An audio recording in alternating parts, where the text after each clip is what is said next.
ವೀಕ್ಷಕರೇ, big boss Kannada season 13 ಆದಷ್ಟು ಶೀಘ್ರದಲ್ಲೇ ಶುರುವಾಗಲಿದ್ದು, ಬಿಗ್ ಬಾಸ್ 13ಕ್ಕೆ ನಟ ಚೇತನ ಹಿಂಸಾ ಕಂಟೆಸ್ಟೆಂಟ್ ಆಗಿ ಹೋಗ್ತಿದ್ದಾರೆ ಅಂತ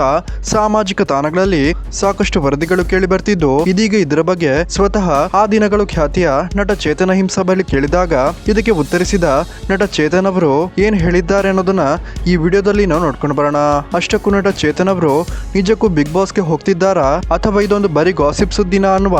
ಸಂಪೂರ್ಣ ಮಾಹಿತಿಯನ್ನ ಈ ವಿಡಿಯೋದಲ್ಲಿ ನಾವು ನೋಡಬಹುದಾಗಿದ್ದು, ಯಾರೆಲ್ಲ ವೀಕ್ಷಕರೇ ಈ ಸಲದ ಬಿಗ್ ಬಾಸ್ಗೋಸ್ಕರ ವೇಟ್ ಮಾಡ್ತಿದ್ದೀರಾ, ದಯವಿಟ್ಟು ಈ ವಿಡಿಯೋಗೊಂದು ಮೆಚ್ಚುಗೆ ಕೊಡಿ. ಹಾಗೇನೆ ನಿಮ್ಮ ಪ್ರಕಾರ ಈ ಸಲದ ಬಿಗ್ ಬಾಸ್ಗೆ ಯಾರು ಕಂಟೆಸ್ಟೆಂಟ್ ಗಳಾಗಿ ಹೋಗಬೇಕು ಅನ್ನೋದನ್ನ ಕಮೆಂಟ್ ಮಾಡಿ ತಿಳಿಸಿ. ವೀಕ್ಷಕರೇ, ನಟ ಚೇತನ್ ಅವರ ಬಳಿ ಖಾಸಗಿ ಮಾಧ್ಯಮಗಳು ನೀವು ಈ ಸಲದ ಬಿಗ್ ಬಾಸ್ಗೆ ಹೋಗ್ತಿದ್ದೀರಾ ಅಂತ ಪ್ರಶ್ನೆಯನ್ನ ಮಾಡಿದಾಗ, ಈ ಸಲದ ಬಿಗ್ ಬಾಸ್ಗೆ ಆಮಂತ್ರಣ ಬಂದಿರೋದು ನಿಜ, ಆದ್ರೆ ಹೊಸ ಪಕ್ಷವನ್ನ ಕಟ್ಟಿರುವಂತಹ ನಟ ಚೇತನ ಹಿಂಸಾ ಬಿಗ್ ಬಾಸ್ಗೆ ಹೋಗ್ತಿಲ್ಲ ಅಂತ ಸ್ಪಷ್ಟನೆಯನ್ನ ಕೊಟ್ಟಿದ್ದು, ನಮ್ಮ ಗುರಿ ಏನಿದ್ರು ಹಿಂದುಳಿದವರು ಮತ್ತು